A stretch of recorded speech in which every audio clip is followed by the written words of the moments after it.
de masculinidad en crisis, una realidad que no debe superarnos ni sorprendernos, sino que todo lo contrario. Tenemos que aprovechar las oportunidades para realmente poder cambiar. Y hoy llegamos al capítulo 6 del libro, el séptimo estudio acerca de esto de masculinidad en crisis. Y hoy vamos a ver una nueva etapa en esta realidad en cuanto a cada uno de nosotros. Y vamos a basarnos particularmente en un versículo de la Biblia que se encuentra en Proverbios capítulo 29. Proverbios capítulo 29, versículo 18. Proverbios 29, 18. Están en sus hojas, pero también, por favor, abran sus Biblias porque en la hoja hay una versión y en la Biblia vamos a tener otra traducción, otra versión de nuestro lenguaje. Leemos juntos lo de las hojas. ¿Qué dice? Proverbios 29, 18. Me ayudan a leerlo. Dice la palabra de Dios lo siguiente: donde no hay visión, el pueblo se extravía. Dichosos los que son obedientes a la ley. Donde no hay visión, el pueblo se extravía. Y hoy vamos a ver esta nueva etapa en la lucha en contra de la masculinidad en crisis. Los primeros 5 capítulos del libro eran muy particular y muy directos en hacernos dar cuenta dónde estamos parados en cuanto al propósito de Dios para nuestras vidas, para que nosotros podamos descubrir nuestro propio propósito. Durante 5 capítulos repasamos la verdad acerca de lo que Dios espera del hombre. La semana pasada nos encontramos con la realidad del hombre ya puesto en la tierra, lo que Dios esperaba acerca del hombre, lo que Dios le dio al hombre. Y cuando hablamos del hombre, recuerden, del hombre espíritu, hablamos de hombre y de mujer, poniendo Dios ese hombre espíritu dentro de los hombres, dentro de las mujeres, y dándole a cada uno un propósito que es totalmente complementario, esperando que el hombre ejerza dominio sobre lo creado. Pero también vimos que en Génesis capítulo 3, ese dominio tuvo un cambio y se convirtió en una tiranía. Y comenzaron los conflictos, comenzaron los problemas marcados en primer lugar entre la relación entre los hombres y Dios, la relación entre el hombre y su prójimo, la relación entre el hombre en sí mismo y los problemas entre la relación y el hombre y la creación o lo natural. Y allí empezaron las crisis que se desencadenó por la astucia y por el engaño del padre de la mentira, que utilizando las verdades de la palabra las manipuló, engañó, le quitó credibilidad o quiso quitarle credibilidad a la palabra de Dios, a lo que Dios había dicho, y de esa manera el hombre cayó en el engaño. Pero hoy en día, a pesar de que las circunstancias naturales cambiaron, lo que Dios espera del hombre no cambió. Y lo que Dios espera del varón, mucho menos. Dios dio instrucciones al varón, lo puso en una posición determinada, y a pesar de que el mundo cayó, a pesar de que vivimos ahora en un mundo en conflicto, a pesar de que enfrentamos crisis, Dios sigue esperando lo mismo del hombre. Y quienes tenemos que hacer cambios somos nosotros. Y si estamos en medio de una crisis, ¿cómo empezamos a cambiar esta crisis? Y lo primero que vemos en Proverbios capítulo 29, versículo 18, es que el hombre necesita ajustar su visión y convertirse en un hombre visionario. Vamos a ver este concepto, estos puntos, el hombre como visionario y como líder. Ahora yo les pregunto a cada uno de ustedes, ¿qué concepto tienen acerca de qué es visión? ¿Ustedes qué me dicen? ¿Qué es ser visionario? ¿Qué es tener visión? ¿A dónde queremos ir? Apuntar a dónde queremos ir. Planear el futuro.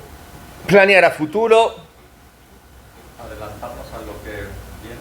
Adelantarnos a lo que viene. Si para adelantarnos a lo que viene tenemos que tener ¿qué cosa? Previsión. Y esa previsión significa que debemos tener un ¿qué? Un conocimiento previo de las cosas, ¿no? Eso apunta muy bien.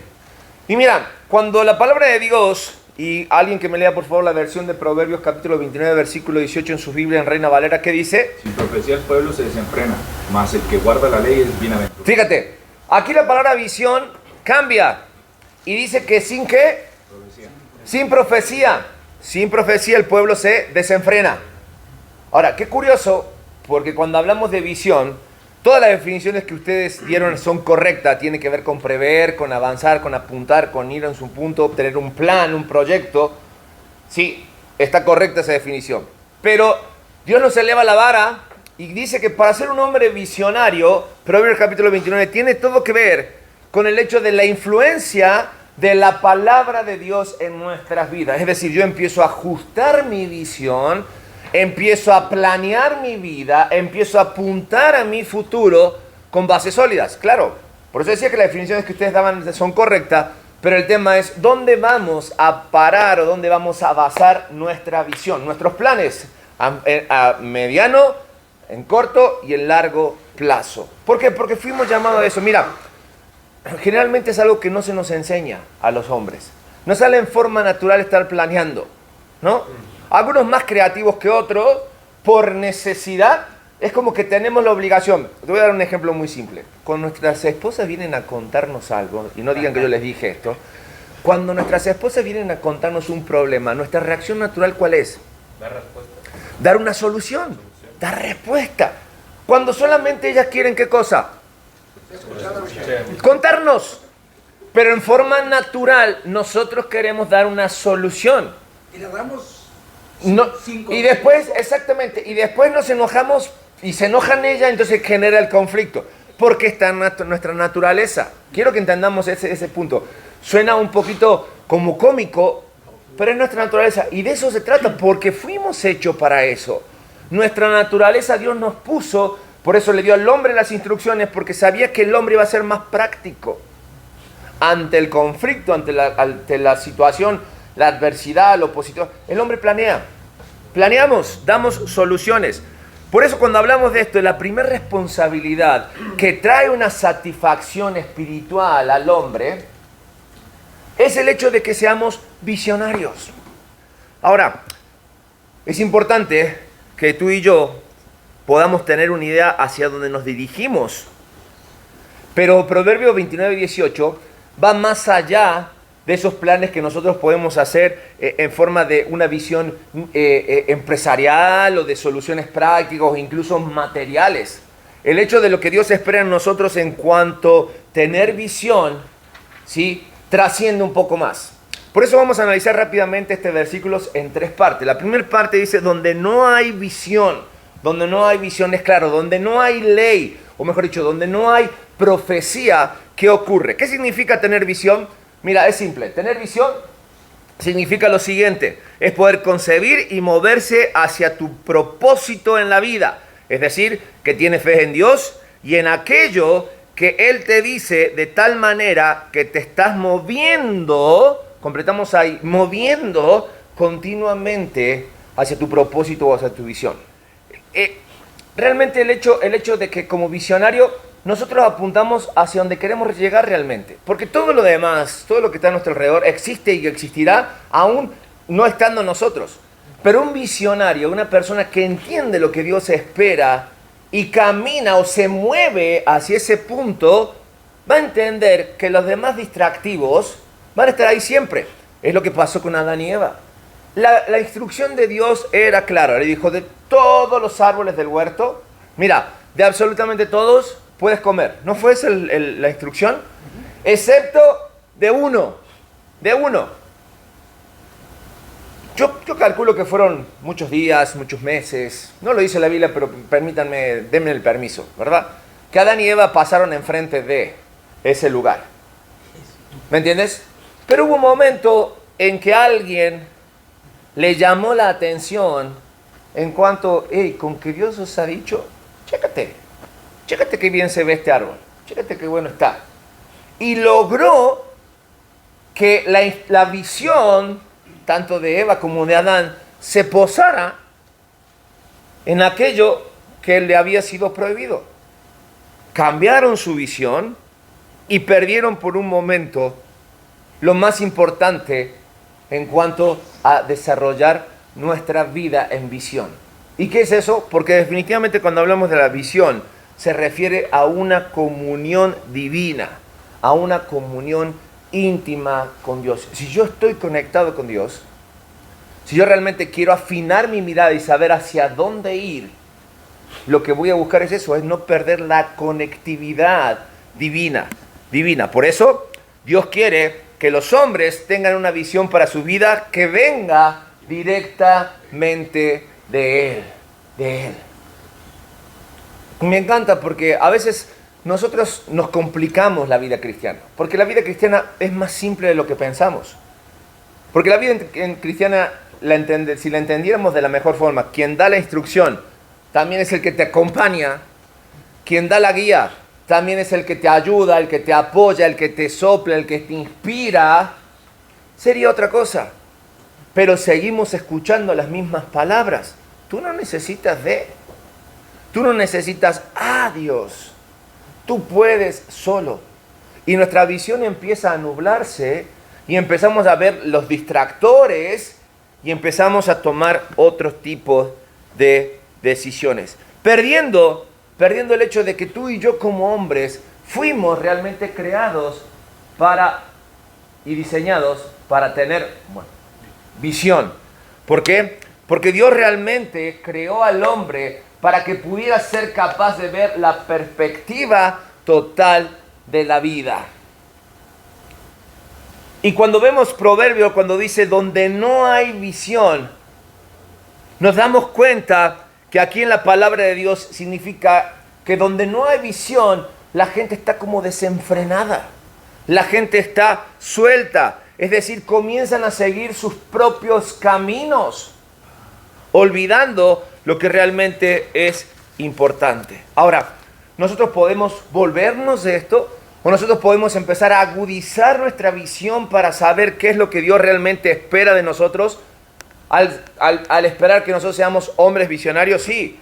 Y qué bueno que, como yo decía, quien nos da las instrucciones también nos da las pautas de cómo hacerlo y no nos deja solos. Porque ¿cómo logramos esto? En primer lugar, siguiendo el ejemplo de Jesús. Y creo que esta es la solución más fácil que nosotros tenemos a nuestro alcance, porque creo que todos somos conscientes de esta realidad, que debemos aprender a vivir una vida cristocéntrica, una vida donde Cristo no solamente sea todos nosotros, sino sea nuestro todo y nuestro ejemplo a seguir. Pero es muy fácil decir que Cristo, porque Cristo era Dios. Sí, Cristo era Dios, pero mientras vivió en este mundo, Él nos dio a entender que lo que tú padeces, que lo que yo padezco, Él también lo padeció. Lo padeció para mostrarnos que nosotros, si seguimos su ejemplo, si queremos imitarlo, podemos hacerlo. Podemos ajustar nuestra visión. Recuerda que así como Jesús fue 100% Dios, también fue 100% hombre. Y al comienzo de su ministerio fue tentado con aquellas cosas que cualquiera de nosotros hoy en día nos vemos tentados. Y sintió las mismas cosas que tú y yo sentimos. Allá en la tarde, antes de venir a Varones, me tocó participar en un memorial de una mujer que falleció este fin de semana, de un hermano que viene aquí en la iglesia. Y cuando venía para acá, uno de mis hijos me preguntó, salió la conversación ahí en el auto con mi esposa y con mis hijos, y la pregunta era, ¿Jesús tuvo miedo? ¿Jesús en algún momento sintió miedo? ¿Jesús en algún momento sintió ira? ¿Jesús en algún momento se sintió frustrado? ¿Sintió dolor?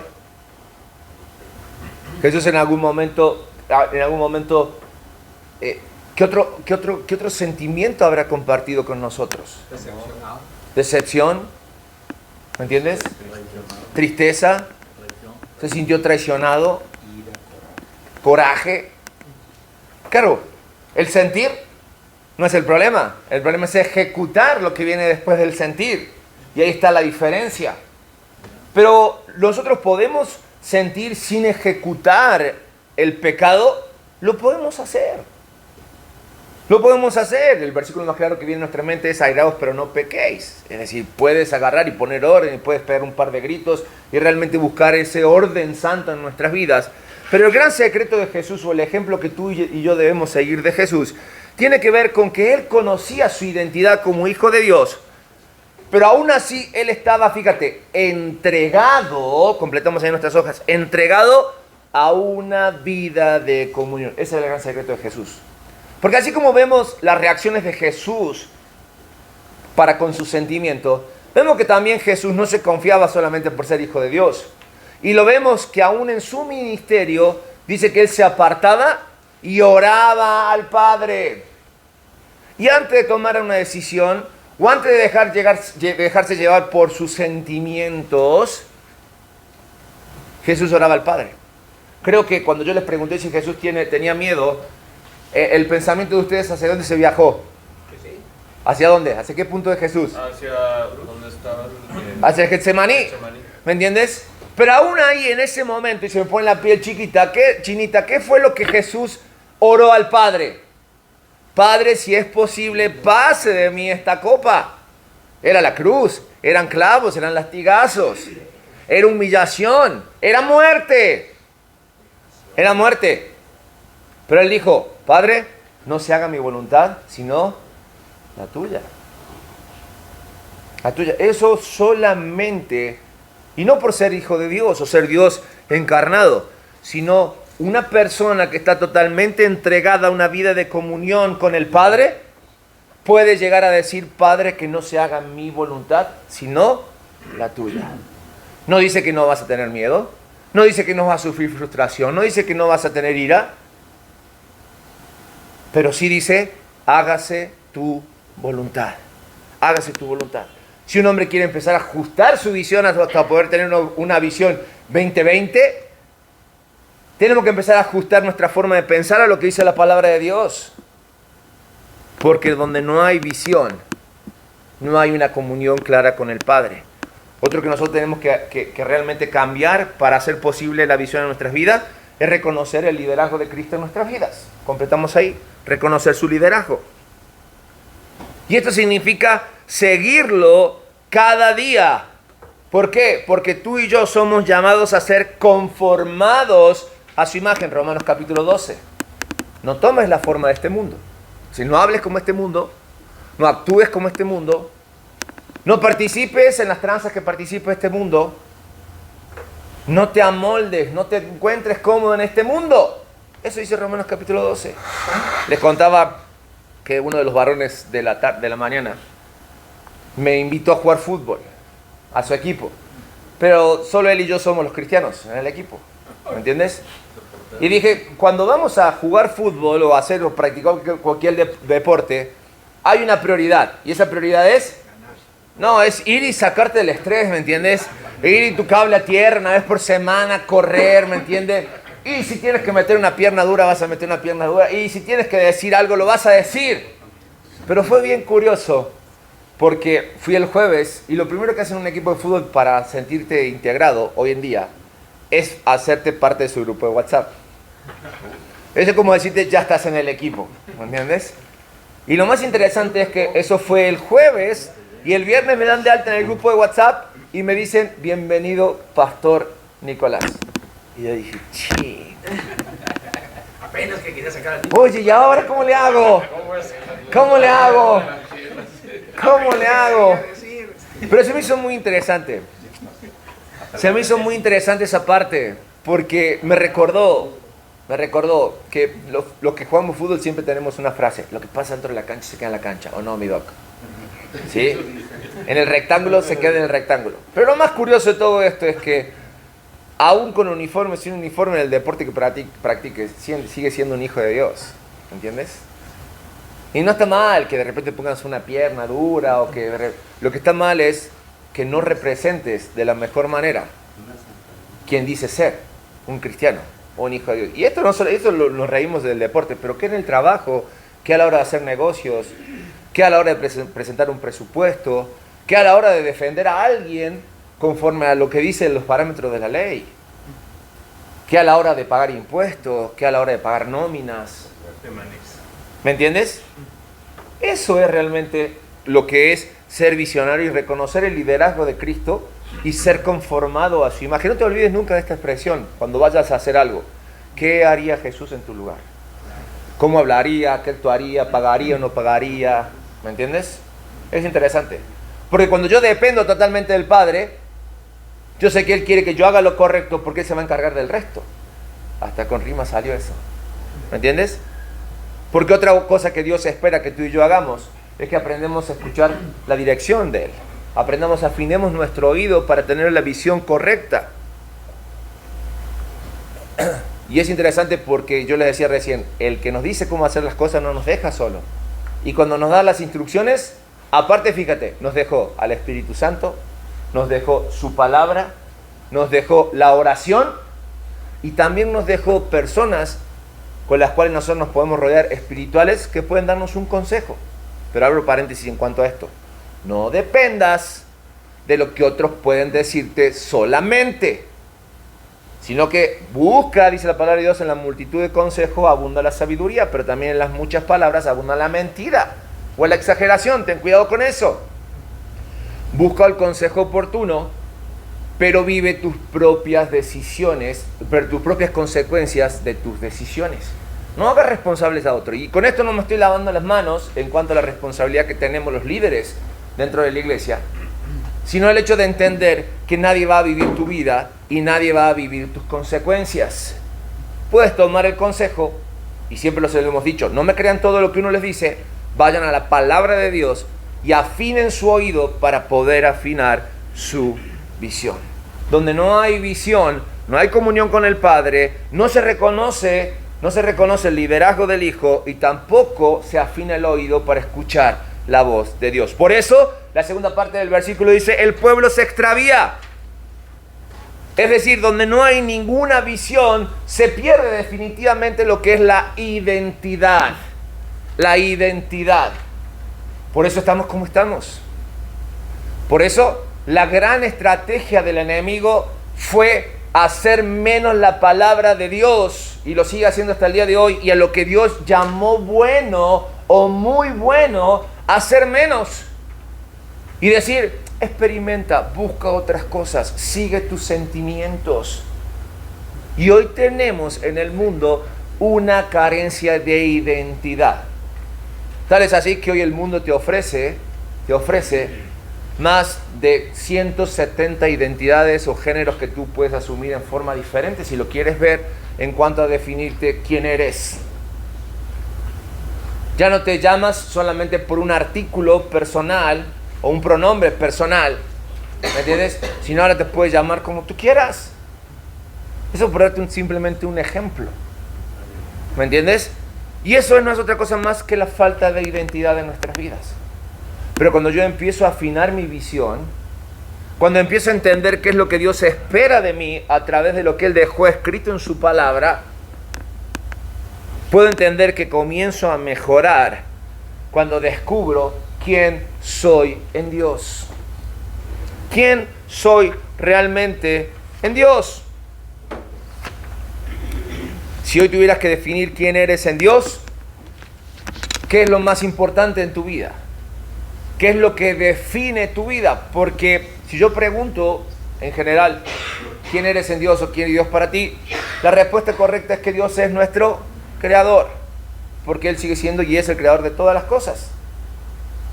Pero Dios quiere tener una relación más allá de criaturas con nosotros. Quiere tener una relación personal. Y quiere que nosotros en Dios podamos identificarnos como sus hijos.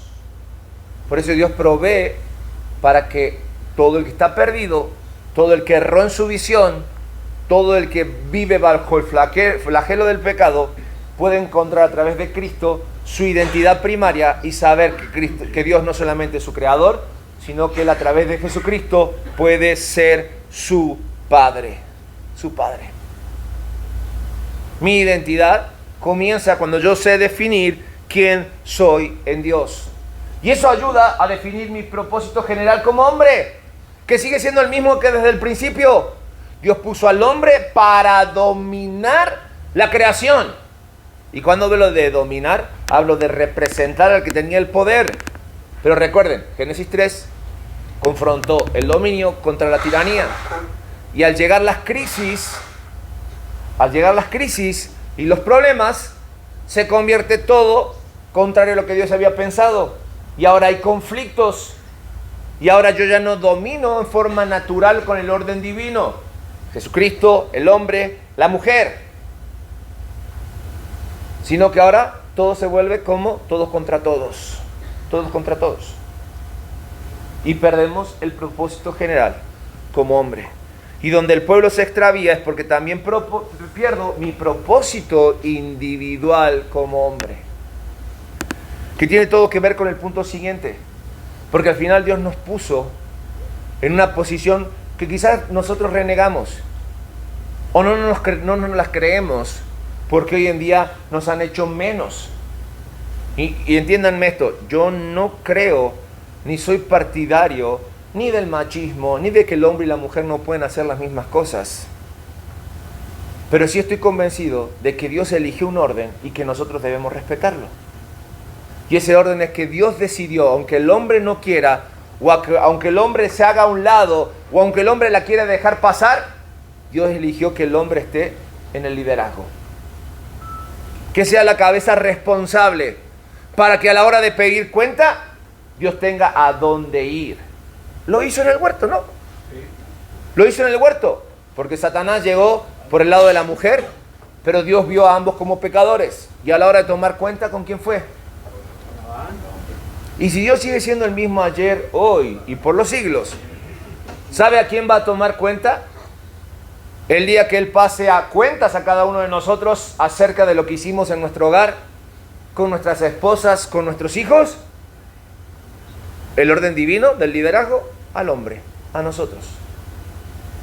Por lo tanto, más allá de tener miedo o de ser políticamente correctos, vamos a ver que el carácter del líder, de un verdadero líder, se hace fuerte en obedecer las instrucciones de Dios, porque eso agudiza nuestra visión. Y termina diciendo, Proverbios capítulo 29, dichosos, doblemente feliz, los que son obedientes a la ley. Los que son obedientes a la ley. Es decir, el hombre como el líder que Dios planeó. Y déjame decirte algo. Cuando tenemos clara nuestra visión, estamos ahora sí listos para el liderazgo. Completamos ahí nuestras hojas. Estamos listos para el liderazgo. Sí, porque si no tenemos, yo sé que hay otra frase ahí, la voy a dejar al último. Si no tenemos un plan a largo plazo, o si no tenemos una visión, estamos destinados a vagar sin rumbo. Completamos ahí en nuestras hojas. Estamos destinados a vagar sin rumbo.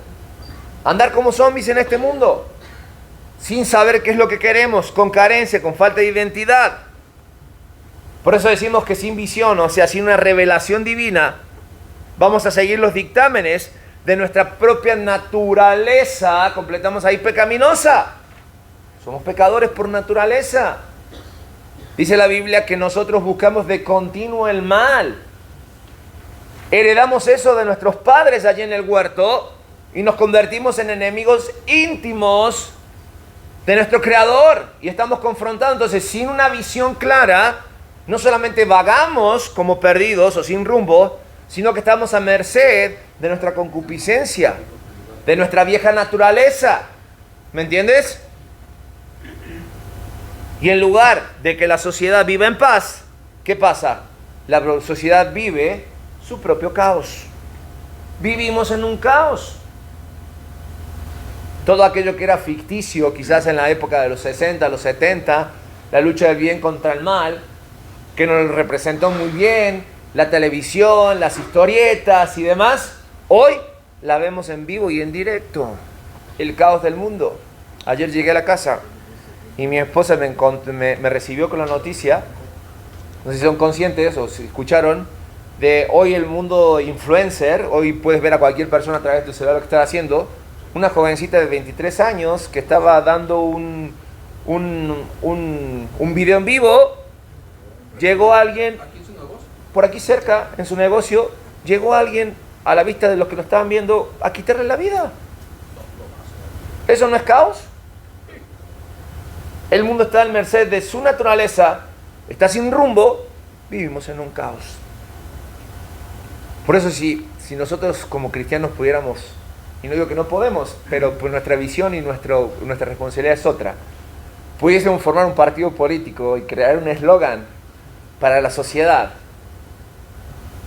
¿Cuál sería el eslogan para decir lo que nuestra sociedad necesita hoy en día? ¿Cómo entrarías al ruedo político? Claro, quizás un eslogan que no sea atractivo y no gane ni un voto, porque confrontar a veces es buscar encontrar más cosas negativas que positivas. Pero claramente, más allá de que México necesita de Cristo, podríamos decir México necesita volver a la palabra. México necesita de Cristo definitivamente. Con Cristo todo Necesitamos dinero, cambiar nuestra visión. ¿Me entiendes?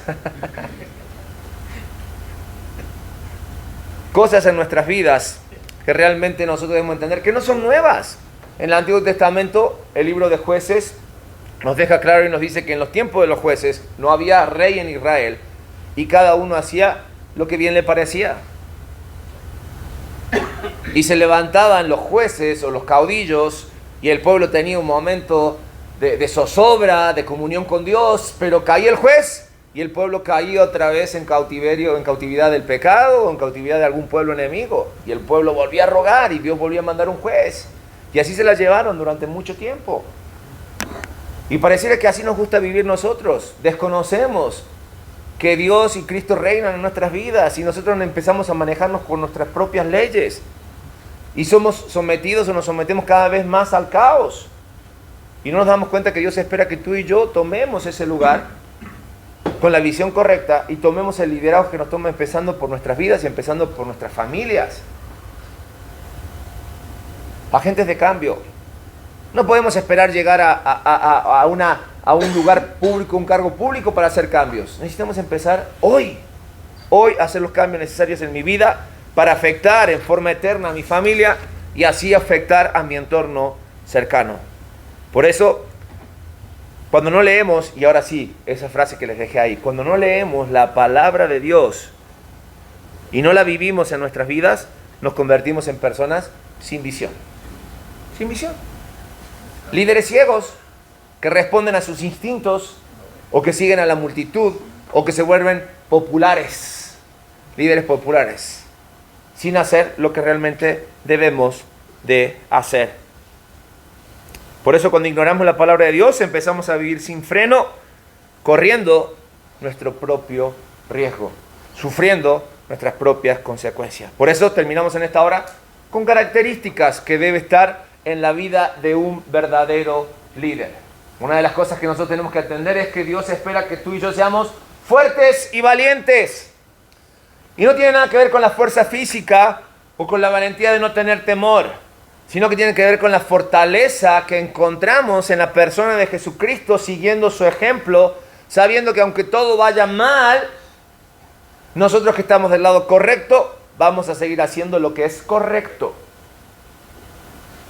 Josué, que recibió de Moisés el liderazgo del pueblo, Dios tomó un tiempo con él y dijo: no temas ni desmayes, quiero que seas fuerte y valiente. La tarea no es fácil, tienes que guiar a este pueblo, que es duro de cabeza, que es un pueblo orgulloso, duro de cerviz. Y no solamente eso, vas a tener que conquistar una tierra que está llena de gigantes y de guerreros. Pero mira, Josué no dudó ni un instante. Él había visto lo que Dios podía hacer. Y él había entendido que el segundo paso era obedecer a los mandatos de Dios. Fue el ejemplo que Moisés le dejó. Mira, podemos decir muchas cosas de Moisés, que al principio se negó, que era una persona quizás con un carácter muy particular, pero obediente como pocos. Obedientes como pocos. Si bien al final de su carrera se olvidó de consultar a Dios y no hizo lo que tenía que haber hecho, ¿me entiendes? Pero el resto de su vida, él mostró que era hombre, limitado. Pero el resto de su vida fue una vida ejemplar. Y Dios espera que tú y yo seamos obedientes. Porque en la obediencia hay bendición. Algo aprendí cuando mi primera experiencia aquí en México, chocando con el liderazgo, la persona me dijo: mira, el que obedece no se equivoca. ¿Quién se equivoca entonces? El que manda. Y si Dios es el que manda, ¿alguna vez se equivocó? Entonces, ¿hay bendición en obedecer a Dios? Si Dios dice no, no lo dice por capricho o por malo. Lo dice porque no nos conviene. Y si Dios dice sí, no lo dice para que experimentemos, sino para que demos el paso en fe. Y Dios espera que vivamos en esa fe. Obedientes a los mandatos de Dios, con un pensamiento lógico. Pensador lógico, mira, no hay mucho que inventar en lo que Dios designe en su palabra. Dice la Biblia que tú sí seas sí y que tú no seas no. Así de claro. Como Dios no se anda en medias tintas y dio la capacidad de que nosotros podamos ser prácticos, Entonces desarrollemos, sigamos desarrollando ese pensamiento lógico que nos va a llevar a tener un corazón de siervo. El Hijo del Hombre no vino para ser servido, sino vino para servir. Y si mi ejemplo es Jesucristo, si algo regía su forma de pensar era la ley, era su obediencia al Padre, y era el hecho de que entendía que aunque Él tenía el poder, porque el ladrón de la cruz tenía razón, si tú eres el Hijo de Dios, mira, bájate y bájanos, sálvanos. Pero pudo más la obediencia y el amor, y el hecho de tener un corazón siervo, que bajarse de aquella cruz y demostrar su total poder. Y eso me enseña que para ser un gran líder, tú y yo debemos tener un espíritu enseñable. Y eso nos cuesta mucho porque como hombres somos muy orgullosos. Y cuando alguien nos quiere enseñar algo, cómo nos enchilamos, ¿no? No nos gusta que nos marquen nuestros errores. No nos gusta mostrarnos vulnerables. Sí, claro que sí, yo ya lo sabía. Pero qué mejor que agachar la cabeza, aprender la lección para seguir avanzando. Por eso concluimos en esta hora con que los hombres hemos sido llamados para ser visionarios y líderes, y Dios nos ha capacitado para eso. Entonces no tengamos temor de someternos a Él, de obedecer su mandamiento, de tener un corazón de siervo, de ser enseñables, porque vivir estos roles para los cuales Dios nos preparó y nos capacitó, nos permite tener el fundamento para cumplir la asignación que Dios nos dio de dominio. Y entender que dominio no es mala palabra, sino que entender que dominio tiene que ver con representar al dueño de todas las cosas. De que como hombre soy lo que la sociedad y mi familia puede ver acerca de Dios. No le tengas miedo a la visión, no le tengas miedo al liderazgo, sino que pongámonos en acción para cambiar nuestra vida e impactar nuestra sociedad. Amén. Vamos a orar. Padre, tú esperas de cada uno de nosotros que asumamos nuestras responsabilidades. Tú deseas que como hombres ajustemos nuestra visión a lo que la palabra de Dios dice para tomar el liderazgo que tú has puesto en cada hombre cuando los pusiste en esta tierra. Y Señor, que como hombres realmente podamos asumir la responsabilidad que nos toca. Nunca se trata de ser los más fuertes, ni de portarnos, Señor, como machos, sino realmente entender que tú esperas de nosotros aquellos que nos encomendaste desde el principio. Orden en nuestras vidas, sumisión a tu palabra, obediencia a tu palabra. Tú esperas que cada uno de nosotros realmente pueda proyectar su vida conforme a lo que tú planeaste y pensaste desde el principio. Que podamos ser sensibles al hablar de tu palabra en nuestras vidas, a la obra del Espíritu Santo en cada uno de nosotros, para que podamos ser transformados y podamos convertirnos en esos hombres visionarios y líderes que tú esperas. Trabaja en nuestros corazones, sigue moldeando nuestras vidas. Permítenos seguir descubriendo y entendiendo cuál es el propósito y el poder que tú tienes para cada uno de nosotros, y así cumplir con lo que tú esperas de cada uno de nosotros. En el nombre de Jesús oramos. Amén y amén.